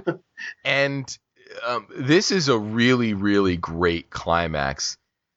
The cops are engaged. Stallone's character flies up on a helicopter and has a bird's eye view where Wolfgar basically shows that he means business. He kills the wife of one of the dignitaries by slicing her throat. Oh no, by machine gunning her, and then just throwing her body out of the tram car. a really, really hard sequence to watch. And that was the moment where cinematically I knew that that was really the final moment where if there was anybody who was at any point sympathizing with Wolfgar, this was the last ditch effort to make sure that people weren't sympathizing with him. And ultimately he demands that De Silva come up via a cable system to the tram car to, I guess, get his demands and then also remove a baby that's on board. And then it culminates in a chase where Wolfgar has demanded a bus that will take them to a jet. Of course, that sort of gets botched. His female companion gets dispatched, and he crashes into the river, and we think he's dead, which then leads to the coda of the movie, if you will. What are your thoughts and feelings regarding the first climax of this film, Jeff Hulit? This is actually one of my favorite parts of this whole movie for a couple of different reasons. I don't know if you guys really noticed this, but one of the things I thought was great about this is the Keith Emerson score really shines during the time when the helicopter's kind of flying around and kind of coming up to the side of the tram car. There's a really neat musical sequence in there. If you didn't really notice how cool it was, go back and listen to it again, because I think that it definitely makes the movie feel like it's in the time period that it's really taking place, even back in the early 80s. But it's really cool music. But that whole sequence was really neat. I love the use of the tram car because you really felt the isolation of those diplomats. So he kind of has them in a place where there's really nothing that anybody can do to help these people. Right. I mean, what can they really do? Because you can't really move the tram car because he can just shoot every single one of them as soon as it starts moving. So you kind of have to do what he wants. It's kind of a brilliant way to hold people hostage. Right. Yeah. So the sequence where he machine guns the wife and throws her out. I love that you have this kind of eye to eye view with Stallone in the helicopter kind of floating evenly with the tram car. So he can kind of look Wolfgar in the eyes, and he's kind of trying to plead with him not to do it, but particularly effective. And I think it's kind of a foreshadowing of things you'll see in other more famous Sly movies in the future, sequences very similar to that. And I was wondering whether or not he was actually going to try to kill Stallone when he pulls him up on the cable. I didn't think that he was going to hand him the baby and just lower him back down. For some reason, I kept thinking he was either going to cut the rope or attempt to kill him in some way, or give him the baby and then cut the rope or the cable. Mm-hmm. So particularly effective scene. I was actually kind of gripped by it. Yeah, it's definitely very, very well done. Jeff Ferry.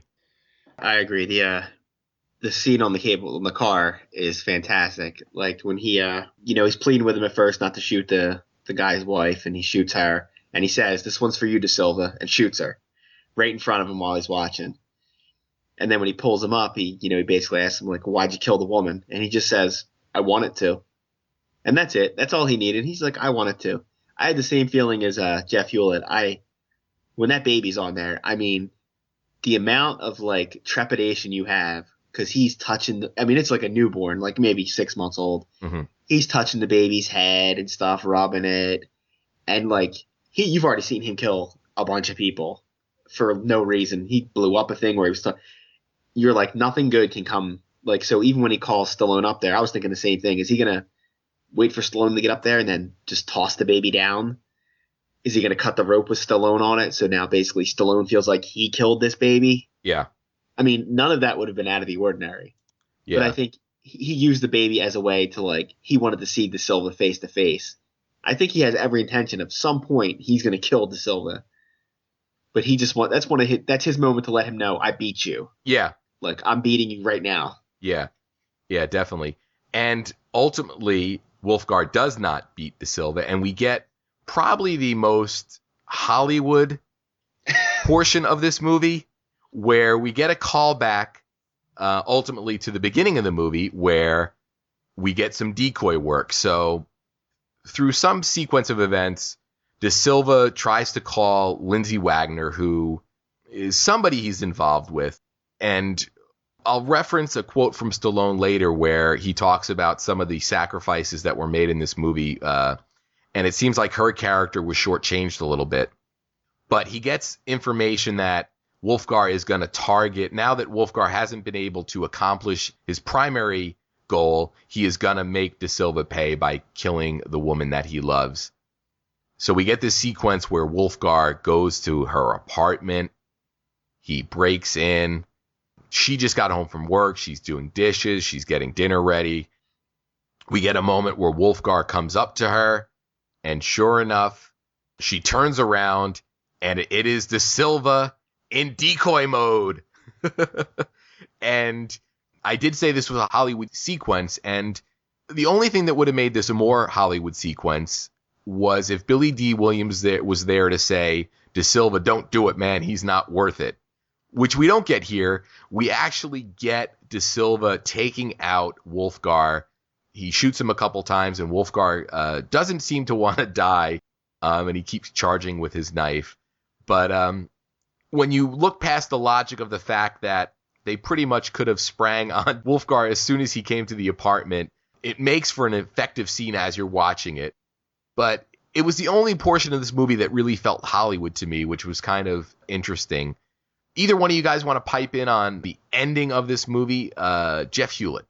Yeah, one thing that I noticed during this final sequence that I thought was really cool, and I actually said, wow, that's cool, was when Wolfgar is creeping into the kitchen. You know, he's kind of walking really slowly. There's a brief second where you see him walking past some hanging copper pots, and you can see his face reflecting on the back of the. I thought that was really great directorial choice. It was so effective, and I had a really good reaction to it. Like, that's really cool because of the rippling of the face in the pot. Just it really gave you the feeling that this is something really bad's going to happen. He's creeping in there, and I didn't really realize that what was going to happen was going to happen. When he turned around, I was surprised that it was Stallone in decoy mode. I didn't expect it. I had expected, because of the way they had framed the shot, you're seeing Rutger Hauer walking towards you, and you see the apartment door down the hall in the background. Yeah. Now, I had expected Sly to come crashing through the door and shoot him just before he plunged the knife in. That's kind of what I was expecting. So I wasn't really expecting to turn around and have the bearded wig thing going on. But yeah. I thought it was a cool ending. I don't know. I know it's just kind of Hollywood, but I thought it was cool. Oh, it was definitely a cool ending. It just seemed like in a movie that really felt kind of un-Hollywood, that it had the Hollywood ending. Jeff Ferry. Yeah, I mean, like I said, I'd seen this as part of that other movie, the Terror in the Isles movie. So they give away the ending. So, like, I knew that was coming, but, like, they go through the paces. I mean, him breaking into the house is a good 2 minutes. Yeah. He's slowly breaking the lock and this and that. And even when Stallone turns to confront him, it doesn't happen instantly. There's still, like, a good 5-second beat. Oh, yeah. Where they look, and you're like, I mean, I don't know what would happen if Wolfgar just drops the knife right there and goes, oh, you got me. Yeah. Because he makes that move for him, and then you'll find the thing that I find interesting, and I've read a little bit about it. Yeah. Stallone fires his gun, I believe, twice. Yeah, but you only hear it once. And he's got about 7 wounds. Yeah. Because I guess he was supposed to blow him away. Yeah. And just unload on him. Yeah, I actually really think that regardless of what Wolfgar did, that I really think that the De Silva character was at a point where he almost had a license to kill with this guy, and he had gotten past whatever kind of personal objection he had to killing someone again. And I think it's a choice that he would have made. It definitely would have been an interesting alternate ending, and it makes for some really interesting discussion right now.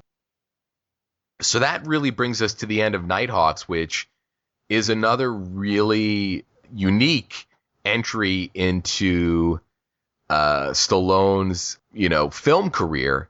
It is a buddy cop movie, but it's a different take on it, and we'll get to see his other take on a buddy cop movie later on down the road in Tango and Cash. But here, I think Nighthawks has a really, really interesting feel to it. It's a unique Stallone film, in my opinion, and part of a very interesting period of his career, as I said. So before I get to some of Stallone's thoughts on this, is there anything you guys want to add before we put Nighthawks to bed? Jeff Hulit. Yeah, I'm not going to retread anything that we've already said because I think we've all illustrated a lot of really great things about this movie. And I'll say once again, though, that this is a really, really great flick. Definitely check it out if you're out there. Now, there are a few other really cool things that we didn't mention that I was just going to highlight, that there are some really great, Manhattan cityscapes in this flick. So it's almost like another time capsule type movie. If you want to check out what the city looked like back in the day that this film was made, there's some great shots of the skylines. There's some great shots underground in the subways. You can see what it used to look like. There's a lot of rotary phone use. So if any of you young people out there want to see what phones used to be like when we were kids, some really cool stuff in there. So and of course the nightclub scenes, so you get to see what they used to look like too. So aside from being a really great movie, it's also another one of those time capsule type things. So you can, and in the story being as relevant today as it was back then, it doesn't feel as dated from a story aspect, but it's kind of cool that you get to watch it in the time frame in which it was made. Mm-hmm. Jeff Ferry. Just to piggyback on that, the thing I like about it is it's a very good Stallone movie. It's a very good cop movie with a really good antagonist.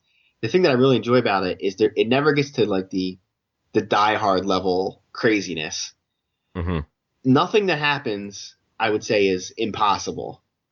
I mean, he doesn't do anything insane. I mean, they chase after a bad guy through the city streets. That happens. Even when they're on the subway train, nothing crazy happens on the subway train. Mostly it's very slowly them moving through it. Yeah, there's never a scene where you're like you see in every movie now, where a guy jumps off a moving motorcycle onto a train, and you're like, that guy would be dead.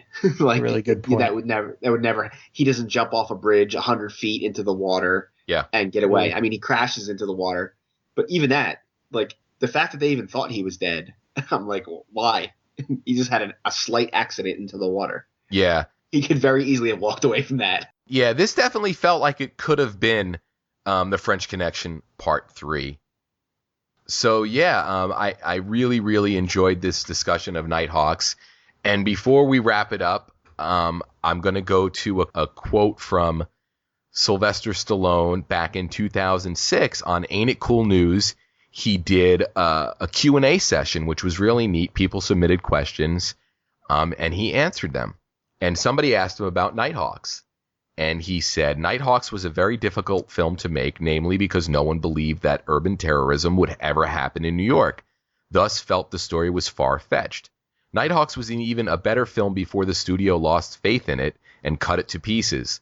What was in the missing scenes was extraordinary acting by Rutger Hauer, Lindsay Wagner, and the finale was a bloodfest that rivaled the finale of Taxi Driver. But it was a bloodfest with a purpose. The stunts in the film were pretty extraordinary because they were invented along the way. Running through the tunnels of an unbuilt subway station was very dangerous but exciting, and we were only given 1 hour to do it, so that made for an interesting evening. Hanging from the cable car was probably one of the more dangerous stunts I was asked to perform because it was untested, and I was asked to hold a folding Gerber knife in my left hand, so if the cable were to snap and I survived the 230-foot fall into the East River with its ice-cold 8-mile-an-hour current, I could cut myself free from the harness because the cable, when stretched out, weighed more than 300 pounds. I tell you this because it's so stupid to believe that I would survive hitting the water, so to go beyond that is absurd. So I actually thought the smart move would be to commit hari-kari on the way down and let the cards fold as they may.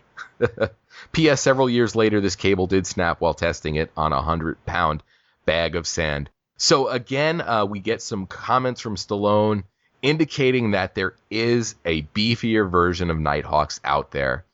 So we can only imagine the film that could have been. And he also referred to the ending where Jeff Ferry, you had indicated that it does seem like he blows Wolfgar away with shots that we really don't hear. So that was pretty great to hear Stallone's thoughts on Nighthawks in 2006. So before we wrap up for the night, we still have one more movie to talk about. We are delivering an extra-sized episode of the SlyCast. So we're going to talk about a film that was released in the U.S. as Victory, known outside of North America as Escape to Victory. And it stars, of course, Sylvester Stallone, but it also stars soccer phenomenon Pele, Max von Sydow, and Michael Caine. I have a friend of mine who, my friend Lou, who taught me how to do Michael Caine, and it's really easy. All you have to do is say, "I'm Michael Caine," and when you say that, you can instantly do Michael Caine. So that's my little bad impression for this episode.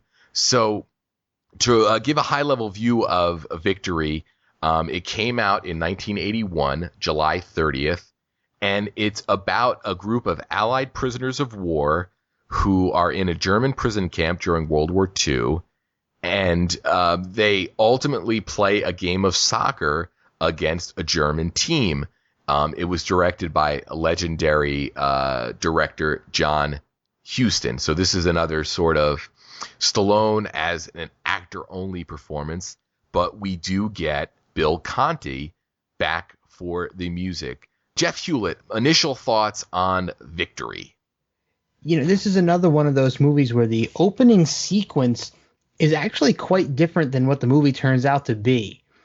I wasn't sure what to expect after, the movie kind of opens up with a guy crawling around in the weeds and looking to escape from this camp, right? And then, the lights come on and the dogs are barking and they blow him away. So you're thinking, wow, this is kind of dark.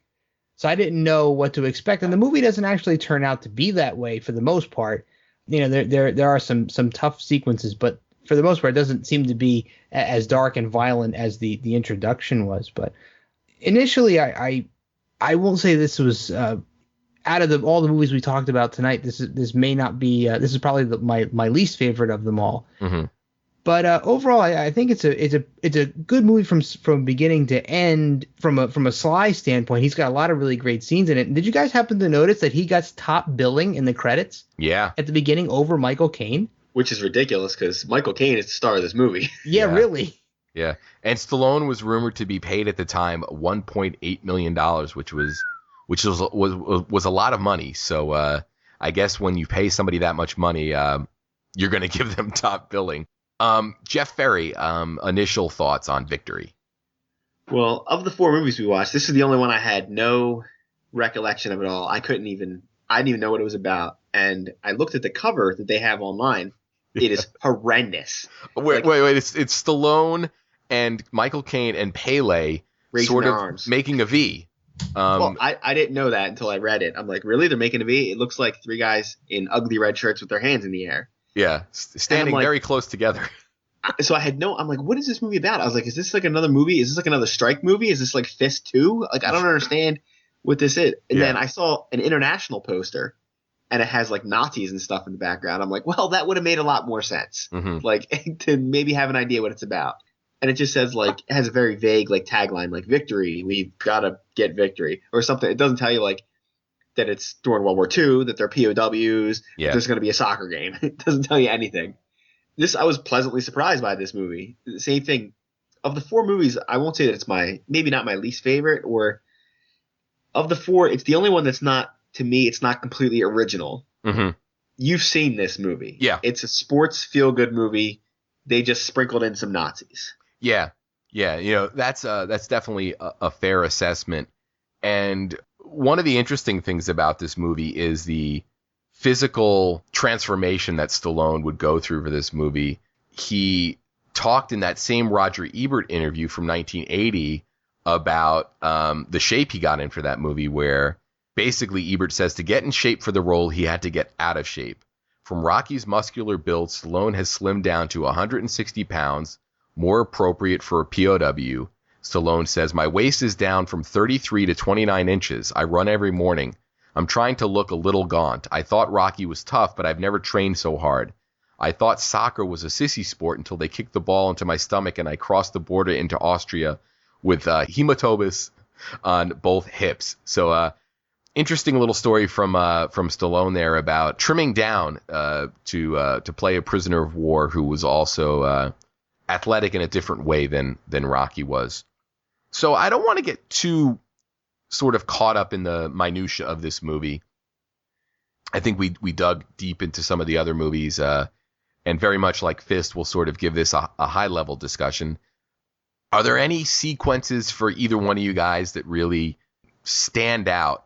For me, I know there's Stallone's character doesn't want to play soccer. He doesn't want to play by Michael Caine's rules, and he quits the team. And he's been working on a plan to escape from the camp. And when the team gets assigned the game versus the Germans, they switch the guard assignment. So all of the work that Stallone has done to set up his escape has now been bungled by the movement of the guards. So Stallone works his way into the team as a means to escape. And he does escape. And then he ultimately has to go back to the camp to arrange or to really set into motion the bigger mission, which is to free Michael Caine and some of the other prisoners. The whole sequence where Stallone escapes and is out of the camp and then has to go back, for me, was a big highlight of the movie, with the exception of the game at the end.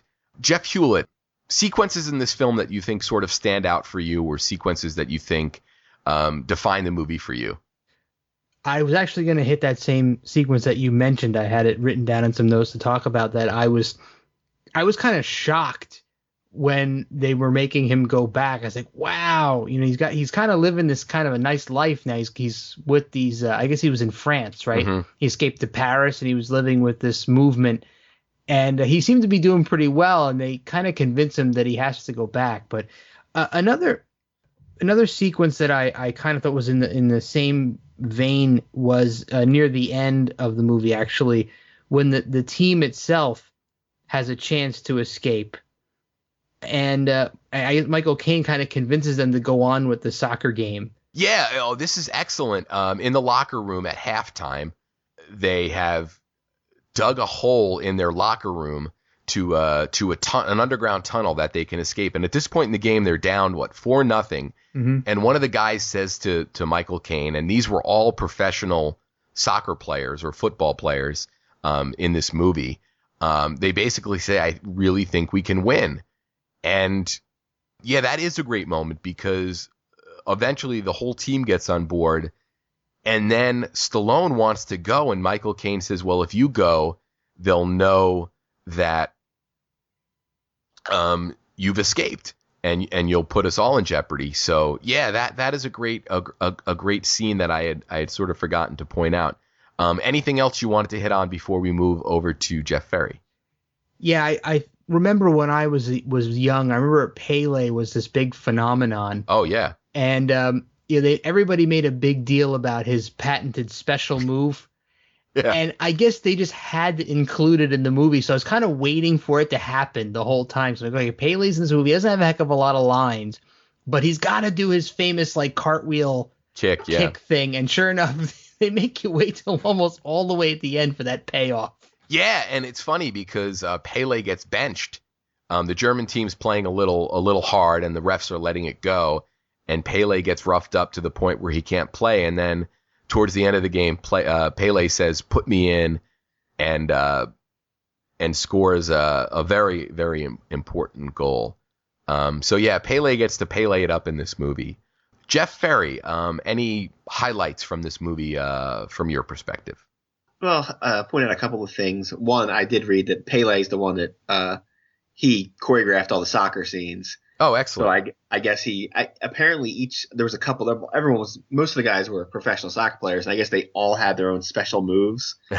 But as only a casual soccer person, I wouldn't have known. Aside from the bicycle kick, every other move looked the same. So what I really enjoyed about it was the casting. Stallone's the only American. Yeah. If you make this movie today, say you made a movie similar to this, it'd be all Americans for some reason. And you'd have your couple British guys thrown in there, because you can't make a movie that's not completely full of Americans, because Americans were the only ones in World War II. Yeah, yeah. But like they go out of their way to, and at the very end, they go through each player and say, this guy's from Ireland, this guy's from England. And one of the scenes that I liked was Michael Caine specifically requests a bunch of Eastern European players. And Max von Sydow, the German guy's like, well, they don't exist. Yeah. They're not people, they're not POWs. And he's like, well, then we're not playing. And then a couple of days later, they show up. And you can tell that they were not in POW camps. They were in concentration camps. Yeah. They're all gaunt and half dead. And they're like, well, what do we do with these guys? So they never play them, but they're like, well, they can stay with us and just eat our food. So like for a movie that's pretty lighthearted, considering the subject matter, like every once in a while they hit you in the face with like, well, these guys have it pretty easy compared to what's going on with these other poor bastards are in this other place. Yeah. Like all they do is sit on the bench. Mm-hmm. And like they're glad to be doing that. Yeah. But like you said, the basically how I would describe this movie's like it's a good watch. You can sit down, it's an hour and 40 minutes or whatever. The soccer game at the end, I mean, especially as an American point of view, like soccer, it is what it is. It doesn't really impress me all that much, but it was fun to watch. Like like you guys said, you're totally on board at halftime. Yeah. When they're getting ready to leave, because what you guys, I don't know if you mentioned or not, what they do say to Stallone is, if he leaves, they're going to go with him because they have to. Yeah. It's all or nothing. Yeah. Yeah, they don't want to leave, so it's on him to stay or go. And of course, because it's a movie, he makes a decision to stay. But what I did like was at the very, very end, at the game ends or whatever, and the crowd rushes the field. That was a good alternative way to get out of the corner that they kind of painted themselves into. Yeah, and it felt organic that they were able to sort of, work their way out of the stadium with the mass of people who had decided to exit via the field.